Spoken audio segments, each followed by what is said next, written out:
दक्षिणपीठ श्री क्षेत्र नाणीज येथील जगद्गुरू रामानंदाचार्य नरेंद्राचार्यजी यांच्या सुविद्य पत्नी सकल सौभाग्य संपन्न सुप्रियाताईंनी मंगलमूर्ती प्रतिष्ठानच्या रत्नागिरी येथे झालेल्या पारितोषिक वितरण सोहळ्यात सर्वांना भरभरून आशीर्वाद दिला। त्यांचे आशीर्वादपर मनोगत जसेच्या तसे पहा। व्यासपीठावर विराजमान असलेले महाराष्ट्र राज्याचे उद्योग मंत्री उदयजी सामंत साहेब, रत्नागिरी टाइम्स परिवाराचे मालक उल्हासजी घोसाळकर साहेब, मंगलमूर्ती प्रतिष्ठान रत्नागिरीच्या अध्यक्षा सौभाग्यवती उर्मिलाताई घोसाळकर,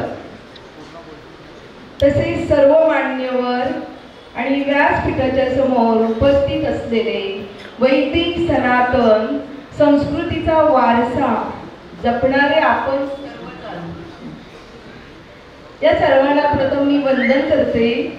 आजचा दिवस म्हणजे कौटुंबिक प्रेरणा देणाऱ्या, आठवणींना उजाळा देणारा असा हा खरा दिवस आहे। आज आपण सर्वजण अत्यंत उत्सुकतेने ऐकण्यासाठी, पाहण्यासाठी आलो आहोत आणि ज्यांना बक्षिसाने सहर्ष सुशोभित करायचा आहे त्यांचा आनंद टाळ्या वाजवून अजून शतगुणित करून प्रोत्साहित करण्याचा हा आनंद मेळा भरला आहे असे मला वाटते। जगद्गुरू रामानंदाचार्य नरेंद्राचार्य आम्हा सर्वांना शिकवतात, कोणताही धर्म तेजस्वी आणि जागृत राहण्यासाठी आपल्या धर्मातील प्रथा परंपरा जोपासल्या पाहिजे। धर्म नेहमी सदृढ आणि निकोप वाढीसाठी संस्कारांना अत्यंत महत्त्व आहे। आपल्या धर्मातील विविध सण आपल्याला एकत्र येण्यास भाग पाडत असतात। आपल्या रत्नागिरीचे रत्न सर्वांच्या हृदयात असलेले, अत्यंत अभिमानाने कोरले जाणारे त्यांचे नाव आहे वंदनीय लोकमान्य टिळक यांनी प्रथम गणेश उत्सव साजरा केला। समाजातील विविध लोकांना त्यामुळे संघटित होण्यासाठी बळ मिळू लागले। समाजाबद्दल आदर आणि आपुलकीचा भाव आपसुकच एकत्र येण्याने निर्माण झाला। एका पिढीतून दुसऱ्या पिढीकडे आपला वारसा पुढे चालत आहे आणि तो असाच आचंद्र दिवाकार चालत राहो अशी जगद्गुरू रामानंदाचार्यांच्या चरणी मी विनंती करते।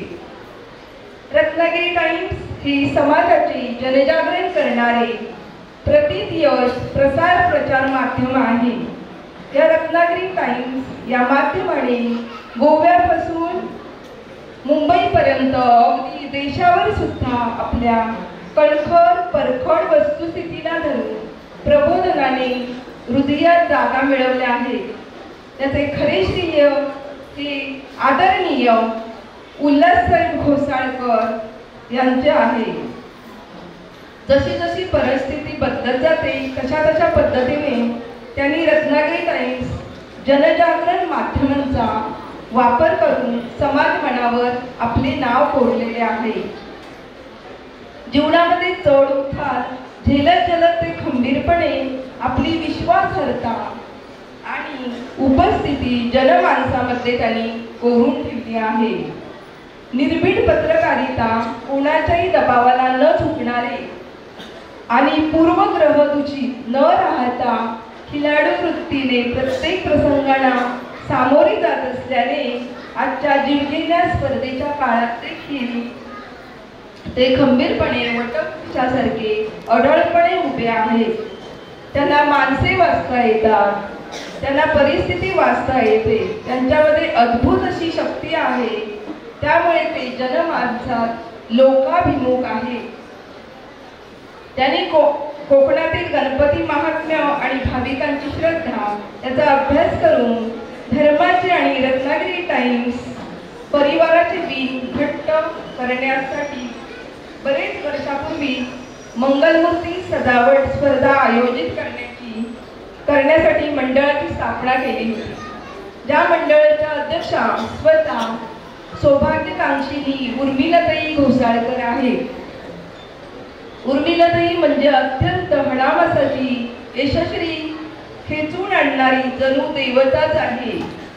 घोसाळकर परिवाराचे ते भूषण पण आहे. विविध सेवा कार्याने नेहमीच त्या समाजाची वीण घट्ट करत असतात. ताईंचा चेहरा नेहमी हसतमुख असा आहे.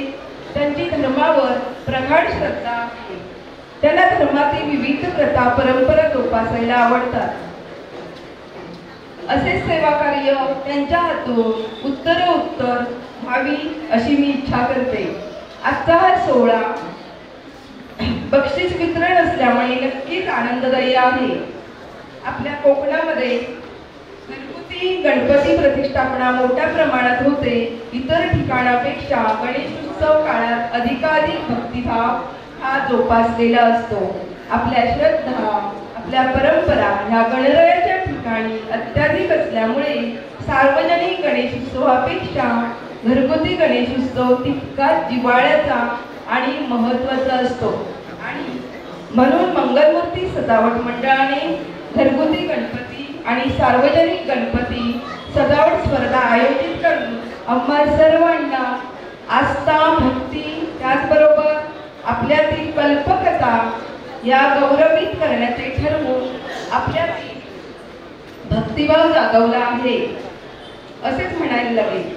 कोकणामध्ये गणेशोत्सव काळात प्रत्येक माणूस आपल्या घरी राहणे पसंत करतो, परंतु या मंडळाचे जे कार्यकर्ते होते ते स्पर्धेमध्ये भाग घेतलेल्या अनेक मंडळांना आणि घरांना भेटी देऊन आपण केलेल्या भक्तिमय सजावटीचे मूल्यांकन करत होते. त्यामुळेच आज या ठिकाणी घरगुती गणेशोत्सव आणि सार्वजनिक गणेशोत्सव यातील उत्कृष्ट देखाव्यांना पारितोषिक देण्यात येणार आहे. ज्यांना ज्यांना बक्षीस मिळालेले असेल त्यांचे जगद्गुरू रामानंदाचार्य दक्षिणपीठ नाणीधाम या धर्मपीठाच्या माध्यमातून मी सर्वांचे अभिनंदन करते. पुढील वर्षी आपल्या सर्वांना याच हिरिरीने सहभाग घेऊन आपला नंबर अधोरेखित करावा अशा शुभेच्छा देऊन मी माझे लांबलेले व्याख्यान या ठिकाणी थांबवते. जय हिंद, जय भारत. टाइम्स डिजिटलला लाईक करा, शेअर करा, सबस्क्राईब करा आणि बेल आयकॉन दाबायला विसरू नका. Times digital.